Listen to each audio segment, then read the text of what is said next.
You're listening to The Ones Who Succeed on Apple Podcasts, Spotify, or wherever you get your pods. I'm Campbell Barron, or at Campbell J. Barron on Instagram and Twitter. Welcome to the program. So the year is 2020. We're living through a global pandemic, spending more time than we usually do in the summer at home, and consuming our news and headlines from all over the place. All the while, distrust in media is quite high, and it has been like that for the past few years. And this is a narrative that is heavily tied to politics. And as a result of all of this, I am really excited for today's guest, because in 2016, Jim VandeHei, previously one of the co-founders of Politico, noticed many inefficiencies that are a byproduct of mainstream news organizations and decided to solve these inefficiencies with a new kind of media startup. How? Well, in January of 2017, VandeHei launched Axios to the world, and 3 years later, the company is doing well. They have a show called Axios on HBO, a few podcasts, one of my favorites being Axios Today, in addition to prominent newsletters and a substantial social media presence, sharing news aimed at getting you, quote, smarter, faster on what matters. But perhaps one of the most interesting factors in regards to the Axios story is the positioning of the company. They're a for-profit startup media company. They've actually, in fact, raised over $50 million from companies including NBC and philanthropists including Lauren Powell Jobs. Needless to say, Jim VandeHei is the co-founder and CEO of Axios. He's based in Washington, D.C., and he's been involved in journalism and politics for most of his career. And as a fan of Axios and Jim's work, I knew I wanted to have him on the program to discuss the origin story of the company, where the startup is heading, and of course, how Axios is paving the way for the next generation of great media companies in the extremely saturated world of on-demand content. That's all coming up. This is The Ones Who Succeed. I'm Campbell Barron. My conversation with Axios co-founder and CEO Jim VandeHei starts now.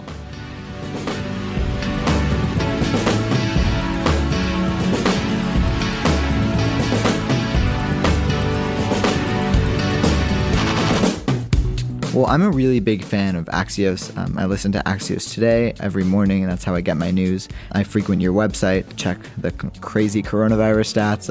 I've also watched a couple of episodes of Axios on HBO, and so I'm really excited to talk to you about the future of media. But I think before we get into that, if you can kind of introduce yourself, who are you and what do you do?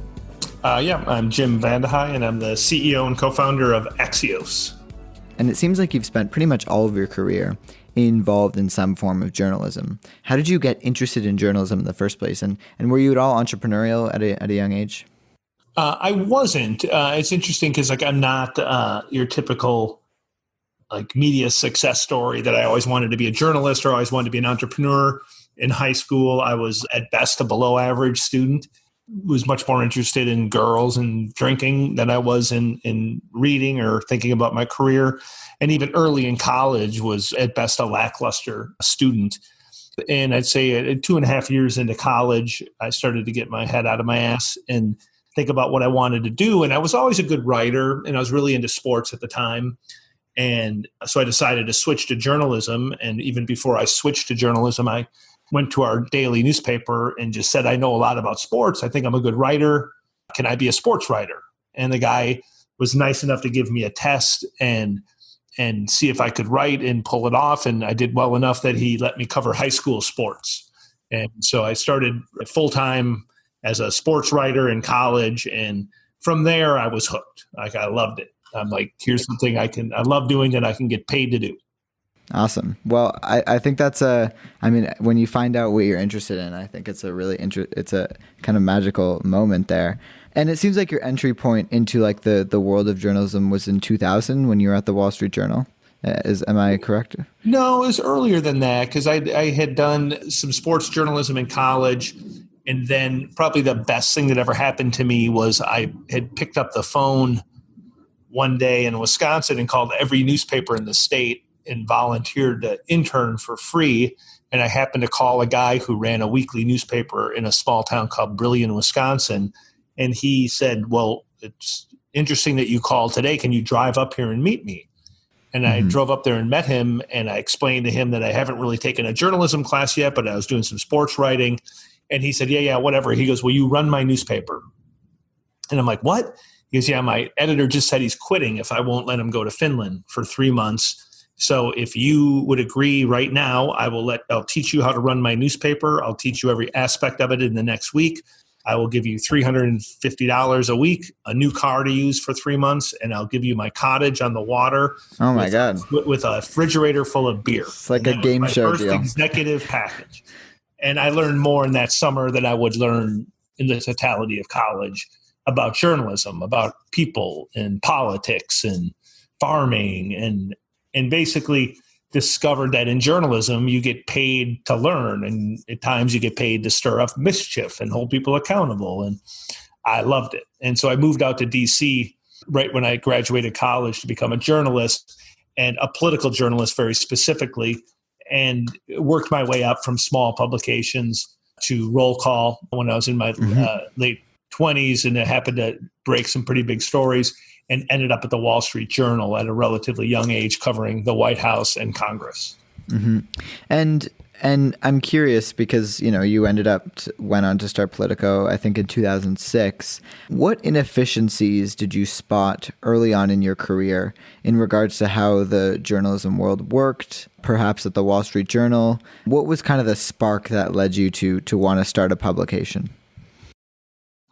Yeah, had you asked me at the time, I would not have said that I'm an entrepreneur. I wouldn't. I always thought my journalism was pretty entrepreneurial. I never liked to write what everyone else liked to write. When I covered the presidency, I hated kind of flying around with the rest of the press corps writing about the same thing. I thought it was a waste of energy. So I'd always try to find different ways into thinking about the presidency and thinking about power. And so I guess I was entrepreneurial in my journalism. And in retrospect, I always had ideas about how to improve publications. And when I was at the Washington Post, the internet was taking off. It was becoming pretty clear that more people were consuming Post content online than they were in the newspaper. And I had one of the better beats at the Washington Post. I could write about anything, the presidency, politics, lobbying. And I talked to my editor, John Harris at the time, and I was just like, we're not that great. Like, the Post has this amazing reputation, but if we got like 6 or 7 of us and we took advantage of the internet, and we took advantage of cable TV's insatiable appetite for content and our own reputations, like, we could take on the Post. And kind of not on a lark, but pretty quickly just decided, what the hell, let's go do it. And so we did it. And so, like, my journey from journalist or transformation from journalist to entrepreneur unfolded over literally a couple of months. And then we became entrepreneurs and started Politico. And that's really where I shifted. I shifted from I'm a journalist to now I am a entrepreneur to pretty quickly I'm a CEO. And I'd say journalism was as much fun as I thought I could get paid to have. This is even more fun.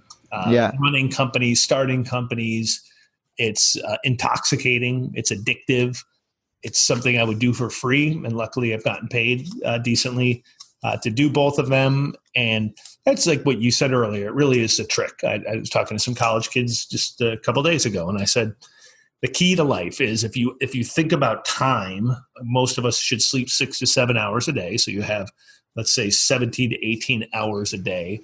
By the time you become a professional, you're either physically working or going to work or thinking about work anywhere from 60 to 100% of your waking hours.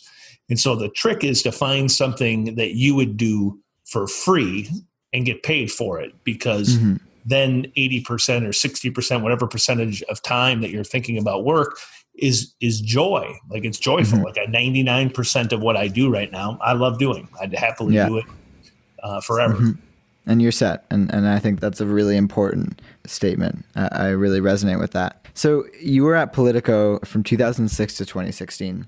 Yep. And from 2006 to 2016, it seems like just the media world dramatically changed. The landscape just completely shifted. What changes did you notice during that period of time? And did the business model dramatically shift within those 10 years? Because 2006. Yeah. So what changed? I mean, you basically went from you're probably even too young to fully appreciate it, but it was kind of a static world. It was a static industry. Like, newspapers did well, TV did well, and they did well for 30, 40 years. And then suddenly they didn't. And suddenly everything moved to digital. And all the things that worked in a physical paper world didn't translate well to digital.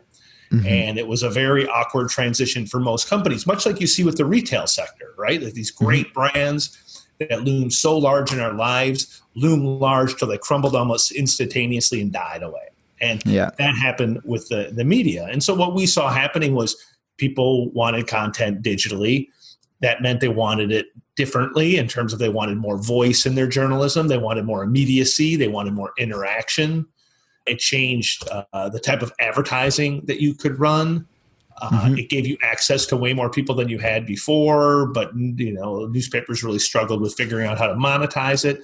So it was just a radically different world, and we really lived it, through the totality of Politico. Like we sort of took off and kind of probably had a pretty big advantage because we were native to the digital world. We got a lot of attention because we were one of the few success stories. And we were covering politics, which once the world moved from print to digital, politics became, went from maybe being 5 or 10% of the coverage to it seemed like 80% of people's public sort of attention span. And so the timing was well timed.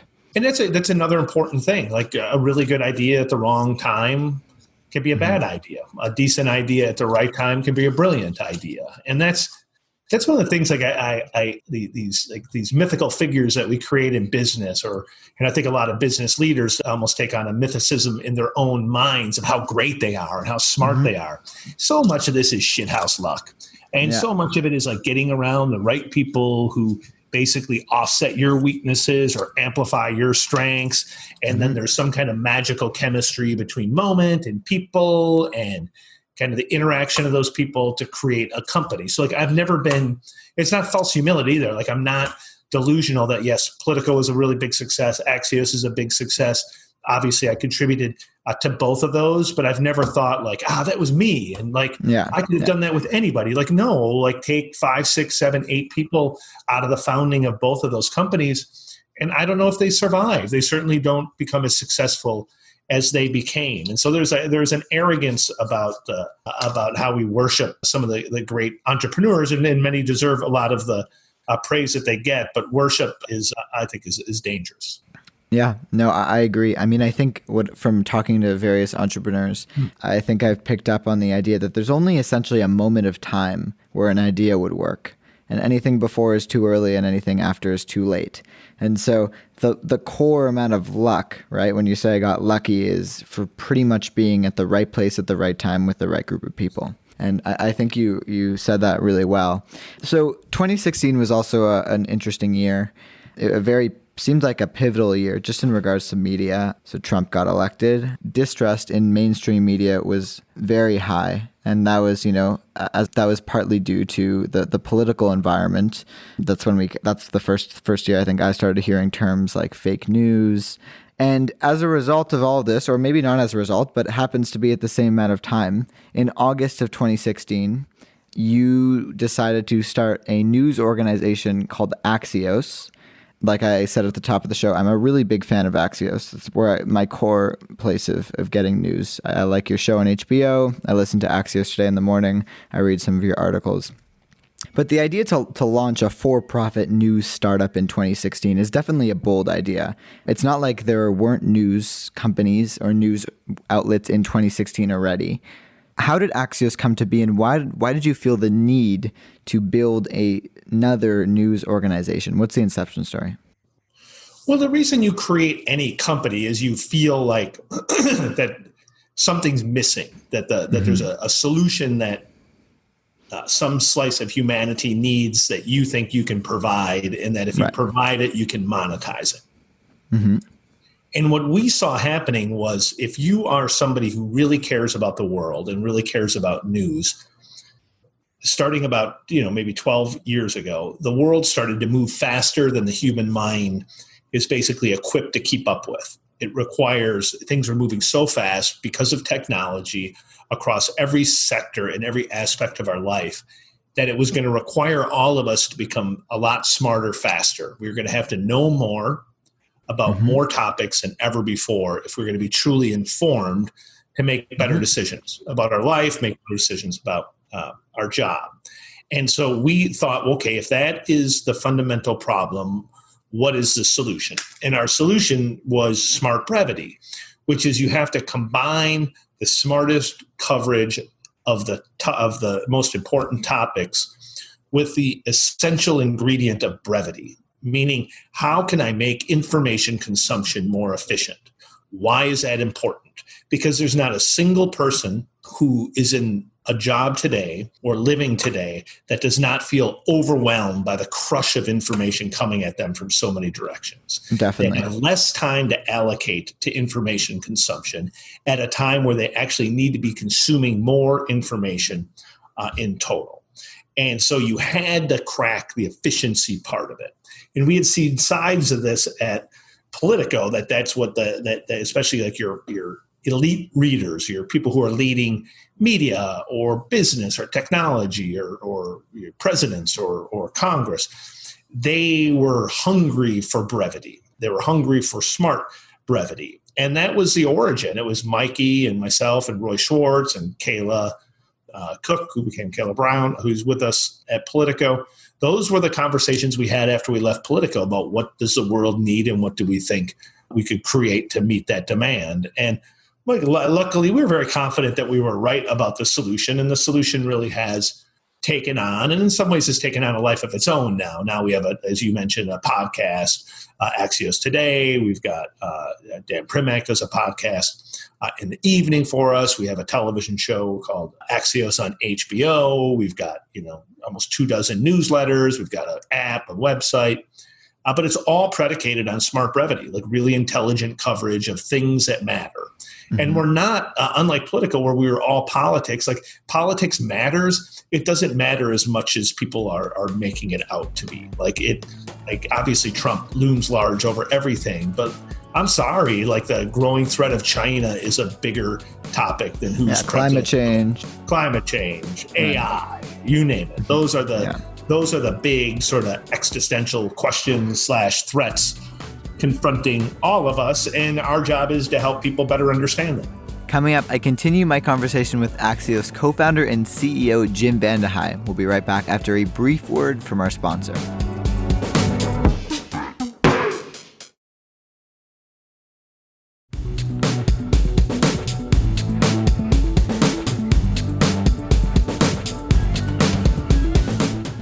Welcome back to the One to Succeed in my conversation with Axios co-founder and CEO Jim VandeHei. So, actually, what is it? What does Axios mean? Where'd you get the name? It's Greek for worthy, which obviously fits the mission really well. We want to be worthy of your time, worthy of your attention, covering worthy topics. The way you come to it is it's almost impossible to name a company. Certainly, you want something short. You want a URL, so a website that you can own. And it took us weeks of going through tons of names to get to Axios, which in retrospect, I think was a really a brilliant name because to most people, unless you're Greek, it doesn't mean anything. And it allowed us to create an identity for it. And, and so it's work. Politico, which my wife had named, was probably the best name you could ever have, right? For a company. It says exactly what it is and who reads it. And so Axios is more elastic and I think has bigger ambitions than I think we had at Politico. So I think it fits it well. Mm-hmm. And do you remember any of the other potential names? Oh, we had a bunch that we went through. Level was one of them, Level. Different versions of Sync, SYNC, Sync was one. We were always trying to get at sort of the truth. Vital was one. Vital. VAL was one. You end up, it's hard. You don't want to go into the weeds. It's hard to buy. If you're a media company, you're public, so people know you. And so you can't hide. And so you have to be trademarked here, at least here and in Europe. And you have to be able to buy the URL. Yeah. It's a lot harder than people would think. It's why you have a lot of weird name companies now. Yeah, Axios.co wouldn't really cut it, especially being a media company that people search for. So what was the plan at this point? Like it started in 2016 and launched in January of 2017. To date, Axios has raised $57 million in venture funding. So it's a startup, right? It's a startup media company. But walk me through the company's history in regards to the fundraising process. How early on did you raise money? And what did you actually do to execute on this idea that you had? for news organizations? So one, you need money obviously to start a company, and so you can, if you're independently wealthy, you can fund it. We weren't certainly not wealthy enough to fund a company, and so then you either have to like take out loans or you raise money. And we decided right away we were going to raise venture capital. And we knew because we had success at Politico that we'd be able to raise at a decent valuation. And valuation is how much is your company worth, even though it doesn't exist. And then the amount of money that you raise, you're giving up that percentage. So I think our initial valuation was $33 million post money and 23 pre, and we raised 10. So right off the bat, we had $10 million. Then we did another round, maybe 18 months later. And then recently, right before the virus, we raised another 20. We've not touched the second or third round. And basically, we're raising enough money that we don't ever want money to be we don't want that to like cause angst internally. We want to be able to recruit people. We want to be able to be, basically, if we wanted to do an acquisition, have the money to do an acquisition. If, God forbid, we went to war or you have a virus, that we could stomach an economic downturn. And so luckily we've done well, and we've actually done very well through the virus, kind of surprisingly so. And I don't think it's that surprising. Like I get my virus news from Axios, right? So yeah, but we're relying on advertising, and when other companies fair enough. They pull back, but we actually just had the best quarter we've ever had. So we're doing well because people are interested in news, and I think serious people increasingly do turn to us for their news. And so, we've raised a decent amount of money. We still control the company. I'm the chairman and the CEO. Everybody at our company is a shareholder. That's really important to us. Yep. We're a different type of company. If you work at our company, you have access to every piece of information except for how much people make and then why they leave. And we do that out of respect for individuals. So, but if you worked for us and you wanted to know how much money we made this month or where we're spending money or why we're doing what we're doing, we have full transparency. I love that. I think that's great. And I'm sure that your company culture, since you're kind of creating a culture of transparency from the top, I'm sure that reflects as it trickles down to junior employees who are starting at the company. So I'm sure that's doing you a favor in the long term. What was your pitch to investors? Because at the time, I get your thesis to make you smarter, faster on what matters. But if it's just kind of words coming out of your mouth, I have to imagine that you got turned down a few times. So what was the pitch to investors in the early days? There's definitely some venture funds that took a pass. For the most part, it wasn't that hard for us to raise money, only because we had done Politico and Politico was successful. So we could point to that. And if you're investing in somebody who's had success, who has a good idea, you're in a pretty strong position to raise money. So our pitch was, listen, we've got this amazing roster of people who are going to come with us. We've done it once before. We know how to make money off of media. It's an important space. We have, I think, an authentic innovation. And you ride with us. If we're right, we could be the next CNN. And you can be part of it. And people we've got great, every one of our investors from the beginning has been in every additional round. They're great. We've got NBC, we've got Lorene Powell Jobs, we've got Graycroft, we just brought in Gladebrook. We've got an amazing roster of individuals and institutions. And it's an interesting space. They can be very helpful. They have connections, they have experience, and at times can be quite helpful. Yeah. And how did you personally have to evolve your leadership style, even at Politico, coming from being a journalist to being a leader, an entrepreneur, and even at Axios? How did you personally evolve your leadership style? I mean, it's radically different today than when I started. I mean, remember, I always joke, but it's not a joke. The only thing I had run before we started Politico was I would manage a couple of shifts at a Little Caesars in high school while I was working. So I've never run anything. And I was instantly in a top leadership job at Politico, helping launch a company, run a company.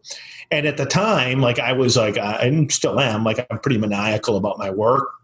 Very few people are probably going to outwork me in terms of effort.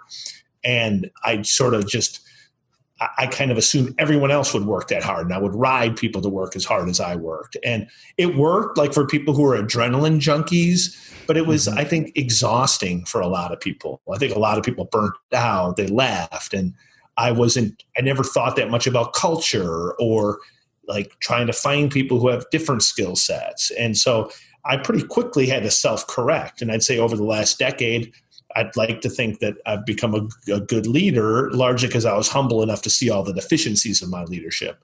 Yeah. And now, like, I spend almost all my time communicating internally and externally about what we're trying to do. Like, people want to know, people care about the higher purpose. Like, I have to live it. It has to be authentic. It has to flow naturally from me. I spend a lot of time thinking about diversity and inclusion. We have a very diverse team at Axios, and that's really important. And that requires a lot of work and a lot of people thinking about that. Our big things are candor. I'm not going to say something to you I wouldn't say to somebody else. I'm very transparent. I had very little bullshit when I talk, for better or worse. And then transparent. Like, I can't say we're a transparent company and not be transparent myself. Like, transparent about the good things we do, and if we screw something up, transparent about the things that we got wrong. And so I would like to think that I've evolved into a good leader, and I'm lucky that I have an executive team full of amazing leaders. And again, I go back to that point. Like, I think about this all the time. Like, if you just take Mikey out of my life, I don't know that I would have been successful. Like, he is like a way better journalist. Works even harder than I do, but also is like the most humble person ever. Like, seriously, like the most humble, gracious person I've ever met on earth, not just worked with. And so he's kept me grounded. He's able to point out things like maybe when we're getting a little too cocky. He's able to really help me empathize with what other people might be going through. So I say that in that, like, you're really only as good at a company as the people around you. And I think we've gotten good at attracting, we call them killers with humility, like basically people with killer talent. Like, you can't replace talent, but that have the humility to put the cause above themselves, that care more about getting people smarter faster than they do about their own career advancement. And I really believe in that. I've never been a sharp elbow person. I've always believed in meritocracy. I believe if I work really hard and do the right thing, like the right thing, both like by work and sort of morality, that good things happen, and only good things have happened to me in my career because of that. And so we don't tolerate backbiting. Like, we'll fire somebody if we hear them talking behind people's back at work and being jerks to their colleagues. It's just, we will reject you. It will not work at our company. And therefore we have, like, really, people always say, like, one of the best things I heard maybe in my career was twice in a 2-week period earlier this year, maybe late last year, 2 different people at our Virginia headquarters, we were getting in the elevator and pushed the floor that we're on. And they're like, "Oh, you work on the happy floor." And I thought, like, that is such an awesome thing that people that's a compliment. Which must mean our people are kind in the elevator, nice to other people. Like, that's cool. Yeah, that is cool. And that is a compliment. And one of the factors that I really find super intriguing in regards to the Axios story is, and this seems unique to news organizations. You know, if you go on CNN or MSNBC or various other companies, I don't necessarily think you see this, but on the Axios homepage, with 2 clicks, you can go right to the company's manifesto. And it has basically all the traits that Axios strives for, you know, to make you smarter, faster on what matters. That seems like it's your mission there. But you also state that the bottom line is to strive to be worthy of your time and trust always. And it seems like trust is at the core of the Axios brand. And I think that's very timely because, unfortunately, mistrust in media is low. So why was trust a very important part of the Axios thesis when starting out, and how have you been able to follow through with that vision? Yeah, I mean, because you've talked a little bit about it so far, that, like, sadly, more than half the American public doesn't believe a damn thing that the mainstream media produces. And that's sad. And it's not just ideologues. It's like smart, educated people in my life, I'm sure in your life, they no longer trust what they see, read, or hear. And that's dangerous. And so one of the things that galvanizes people who work at Axios is we're trying to do everything in our power to get people who are persuadable to believe that we're trying to get to the closest approximation of the truth, that we're trying to help them better understand these topics. Because if we don't, if there's not a common set of facts, if there's not sort of common understanding, you end up with this divisiveness that you see on social media amplified, and you end up making really bad decisions across the board. And if you ask me about the things I worry, you're 17, how old are you? Yeah, 17. Okay. You're wise beyond your years, by the way. You think about the things that I worry about for you, and I have two sons, 16, 15, and a daughter I just took off to North Carolina. I was in college. What I worry about, I worry a lot that you're going to be entering a world where there's all these people living in bubbles that only consume things that make them feel good, and they're not understanding that like some things are just true. Like, I'm sorry, I can't have a conversation with someone who says that global warming doesn't exist. You can tell me it might not be as dangerous as some of the scientists think, or that the trade-offs of having to maybe sort of stranglehold a portion of the economy to be able to get an appreciable change in the short term isn't worth it. But if you're telling me that every single scientist in the world who's looked at temperatures and seen that you've had whatever 20 of the 21 warmest years in the history of the planet in the last 21, I can't have a serious conversation with you. You're going in circles. Like some things are just real. And so, I mean, we see it with the fake news stuff, but it animates us a lot, and we live it by like anybody who works at our company, whether you're a journalist or not. We ask you not to express your opinions in public platforms. We ask you not to back political candidates in any public way. We ask you not to give money to political causes. And the reason that we do those things is that I want to be able to signal to the reader, the listener, the viewer that we're trying. Like, we're imperfect. Like, I screw up stuff every single day. And I'm sure there's days where we're too ideological on this or not ideological on that, but we're trying. And I do think for our core reader, we do have their trust. I think they think we're trying to do our damnedest to give them the set of facts and the context so that they can make better decisions. I think at this point it's practically embedded into the Axios brand. And so I would say you've succeeded in that mission, especially for your core group of readers, listeners, viewers, etc.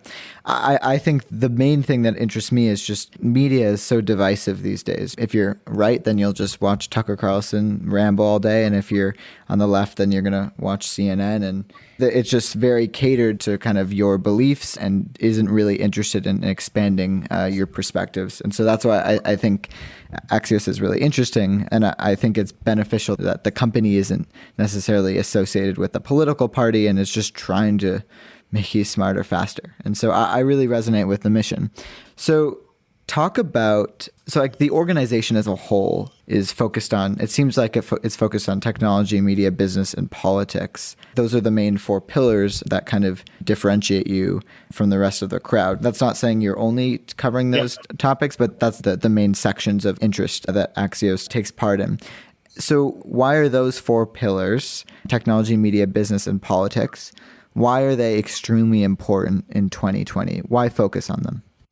Well, because if you think about it, almost every new idea, every new company, every cultural battle, and every political battle is the result of a collision between technology, how people consume and disseminate information, and the political environment. Like, basically everything is those three things in constant collision. And I think technology maybe being the biggest animator of it all. And so what we try to do is we try to cover those topics and connect the dots for people so that they can separate fact from fiction, so that they can have some context to understand why an antitrust debate about Facebook is about something larger than whether or not Facebook has to give up WhatsApp, that it's about how people are consuming and disseminating information, whether or not you have to regulate a big platform like Facebook the way that I'm regulated as someone who runs a media company. And so those topics, they're broad, right? They cover a lot. Like, inside of technology, you have robotics. Inside of technology, you have AI.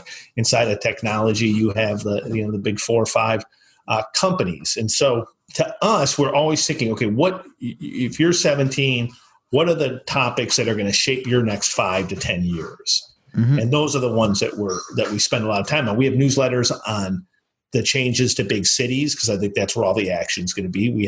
Which covers 5G. We have newsletters on robotics, science, China. Like, these are big, meaty topics that that your generation's going to need to learn about. And by the way, your generation is going to have to clean up a lot of the messes that our generation made with a lot of these technologies and a lot of these problems. And fundamentally, I am optimistic. Going back to your truth thing, I am optimistic. What keeps me optimistic is cable TV is not humanity. It's not America. Twitter is not humanity. It's not America. Most people are good people. Most people are hardworking people. Most people aspire to be a good neighbor, to help somebody out, to volunteer, to do their job, to live by the rules, and to try to leave the earth in a better place than it was when they got here. And I think it's a little distorted right now because Donald Trump obviously distorts the hell out of everything, but Twitter distorts the hell out of everything, and cable distorts the hell out of everything. And a lot of these technologies they're new, right? Like the iPhone and Snapchat and Instagram and TikTok and Twitter and Facebook. If you think about the scope of advancement or the scope of a company, they're babies. They're 10, 12 years old, in some cases much younger than that. And it's going to be your generation's job to figure out, okay, you guys had your fun with these, or you guys misbehaved with all these awesome tools. And how do we set some rules so these are actually net beneficial for our species? Right. And I think that's going to fall upon, my generation, but very largely on your generation. Coming up, my conversation continues with Axios co-founder and CEO Jim VandeHei. The Ones Who Succeed will be right back after a brief word from our sponsor.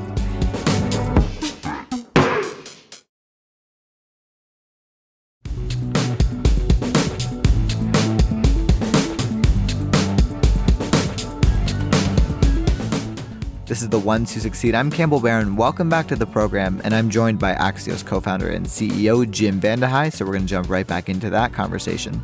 How has your execution at Axios stayed true to the original mission? Because as a media company becomes more prominent, and Axios certainly is, as you start to get more and more opportunities. I've heard many interesting entrepreneurs say that what makes them successful is the combination of opportunities they've turned down versus accepted. And I'm sure that's true in your case. So how have you gone about executing your vision at Axios? And I'm sure you've turned down opportunities. We turned down a ton, but we really have, in that manifesto, it hasn't changed. We haven't really had to update it, right? We are about, does this fundamentally help people get smarter, faster on things that matter? And that allows us to sift out a lot of things. We don't do things just to have a big audience. We don't do things just because it might make money. We don't do things that might be long and not useful to the audience. We really try to be as smart and as efficient with people's time, respectful of their time.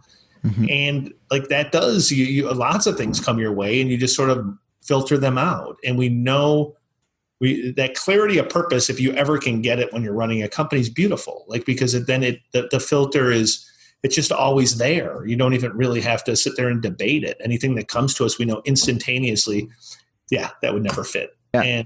And again, because we had done this, the value of screwing stuff up, if you have some humility, is immeasurable. Almost everything that we do now that we get so right was because we got it so wrong once or twice before. And now we kind of know, how do you do it? How do you structure a company? How do you engage a leadership team? How do you keep your workforce feeling special and feeling included and feeling motivated? It is you learn these things and then you apply them. And as long as opportunities are fit into our thing, like getting a podcast, because there's some people who want to get smart brevity and get our content, but they don't want to read. They want to listen to a 10-minute podcast in the morning. Okay, that fits very nicely with what we're doing. HBO came along, said, we love your content. It's so smart. It's such an interesting frame. Let's do a show, and let's keep it shorter. Let's keep it really smart. Let's keep it around these big consequential topics. Yeah, let's do that. That's great. We can reach a new audience, good business. Boom, we're in. And my guess is you'll continue to see a lot more of that from us, but you're not going to suddenly see us covering the Kardashians or something like that. Let's hope not. And you actually mentioned Axios on HBO, and I wanted to talk about it because, maybe not surprisingly, I'm a big media nerd, and I appreciate high quality media. And Axios on HBO is extremely well put together. So great job to you and your team on that. So, and you kind of mentioned this, but if we can go a little bit more in depth before we wrap up here, how did that opportunity come up? When you were working on the show deal with HBO, did you plan or intend to step on Vice's toes a little bit? Because I've watched Vice on HBO for quite a while too. Can they coexist? What's the thinking there? Yeah, I've never, that I can think of it, we've never built a product to compete with somebody. We always are thinking about, like, what is it that we think we can execute in a way that would be meaningful and profitable? And so the HBO show came about because Richard Plepler, who used to run HBO, was one of the people when we were transitioning from Politico to doing Axios that we went and consulted and said, hey, this is what we're going to try to do. Like, you've been a good friend over the years. Love your advice. And he gave us some advice, but then he also said, and by the way, I would love to do a show with you guys one day.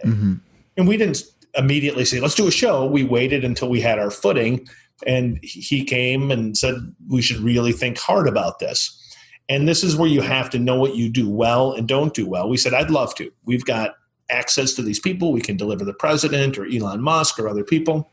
We're really good on news. We're not TV people. I don't know how to produce a beautifully shot show that appears on HBO. And so he paired us up with another person who was a friend of mine, Perry Peltz, who was a documentary filmmaker who had done a lot of work with HBO. And she had a partner, Matt O'Neill. And it was magical because they were huge fans of Axios. They had done a lot with HBO. And instantly, like within a half hour, we had such a rhythm of, this is how you would turn Axios into a documentary news show. And we're like, we're in. And that was off to the races. It was pretty successful from the beginning. It's been renewed, now. I think we're renewed through this year and next year. We just had a Trump interview that did quite well. I saw it all over Twitter, all over various news organizations. Well, I think the style is just so unique. I've never seen anything like it. And so I think that resonates with audiences, especially the Axios audience, but I'm sure people have found out about Axios through the show. So it was almost a beneficial marketing play. But Axios has a few co-founders who you mentioned at the beginning of this program came from Politico with you. How do you divvy up the workload between your co-founders and what does your day look like? I'm sure it's a little bit different now with COVID. Yeah, so the co-founders were sort of the official co-founders would have been Roy Schwartz, Mike Allen, and myself.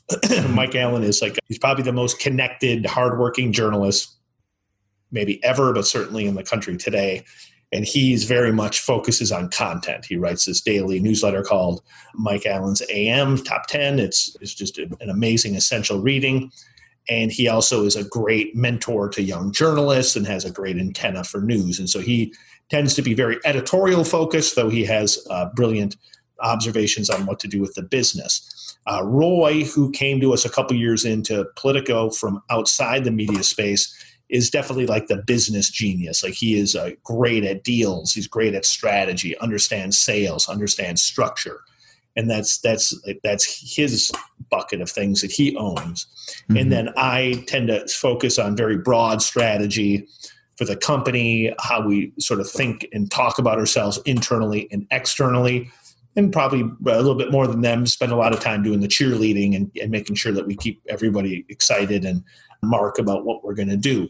And so we've been together now a decade. We agree on everything, though we have obviously real lively debates about what to do, but we are friends. We respect the hell out of each other. We all work extremely hard. We're, I think, all really good colleagues to each other and to other people. So it's like the one other than my wife and kids, like it's probably one of the relationships that that sort of co-founder relationship that I cherish as much as I've cherished any relationships in my life.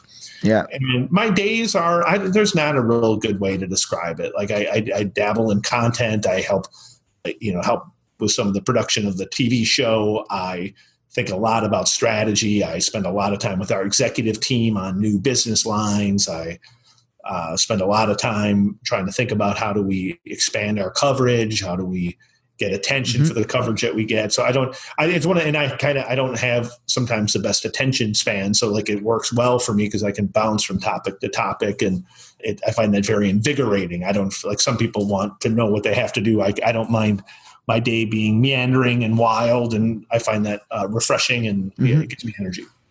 All right. And a few more questions here. What's your financial goal with Axios? Because when you take venture money, typically you're essentially on the clock to either IPO or get acquired and provide some form of exit for your investors. And you've raised quite a bit of money from venture investors, like you mentioned at the middle of the show here. So do you see Axios being a publicly traded company? Do you see potentially getting acquired by a larger conglomerate like Turner? Or how do you see the financial side of Axios in the coming years? Yeah, I mean, the truth is I don't know yet. One, like people signed up with patience. Like they love I think they like being on the board or like being investors in a media company. I think they like us and believe in us and believe that we'll continue to grow at a pretty impressive rate. So they have faith in us. So we've got time. I do think it's important. Like people are shareholders and are people invested in us this is capitalism. They want to make money. I want to make them a lot of money. Like I'm personally not that motivated by money. Like there's things that are much more important to me, but like it's a for-profit company. So like we want this thing to be a multi-billion-dollar enterprise that everyone gets rich off of. And I'm not ashamed to say that. That's what our job is in terms of being the stewards of the company. And like for our employees, like part of their pay package is that they're betting on us. They're betting on the stock that they have. And so I want people to make money off of this if we're a successful company. And we're going to be a very, very successful company. So that could take many forms. It could be that we do an IPO, unusual for media companies, but I think that if we keep growing the way we are, I don't think it's unfathomable that we would go public at some point. You could sell all or some of the company to a bigger company or to a different player. That's always an option. Like for us, having full control is really important because we think we're good at this and we're very protective of the environment and very protective of our employees. So we'd always want to be in control of that. But there's different ways to get those moments where people can get some cash out of the company that they created. And my guess the timetable is we're 4 years in. I think you really start to think about those things at year 7, year 8, unless something really like some kind of showstopper comes up before then. But I think we have some time, and there's a lot of directions that this company could go in, and we're going to end up having another very good year this year. And like, I'm not in any hurry to do something else. I don't know what else I would do, by the way. Like this is what I do. Like, I guess I could run a different media company. I don't know if I want to do another startup. Like I'm getting old, but it's just fun. And if you can do it, like people listening to your podcast, like are probably listening because they're entrepreneurs, like do it. Like even if you fail and when you're young, do it. It is so much fun. Like it's like a drug, and it is a fun, healthy drug. And you get to learn so much about yourself and other people and humanity and business. And like the education you get is just so invaluable. And, and I tell anybody who's young, like do what you love doing until you truly have an obligation to do something just for money. Like you might have kids or you might have a sick parent at some point where you truly just have to make money. For most people, that's pretty late in life. So like keep doing things that like make you happy with people who make you feel good about yourself. And you're going to have a pretty damn good life and probably a pretty good career. I think if you can align those things. And like I'm blessed that I have all of that, and like I want to keep it going. Very well said. Awesome. Well, thank you, Jim, for taking the time to come on the program. Thank you. Take care. I look forward to hearing it.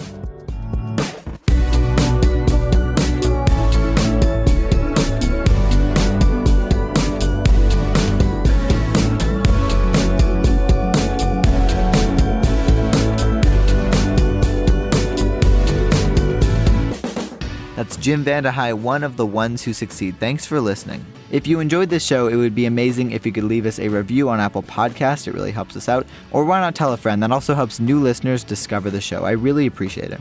If you want to see clips from the show and stay up to date with what I'm working on, you could follow me on Instagram, Twitter, and TikTok at Campbell J. Barron. And my YouTube channel is my name, Campbell Barron. You've made it to the end of the show. Thanks for listening. I'm your host, Campbell Barron, and I'll be back in no time.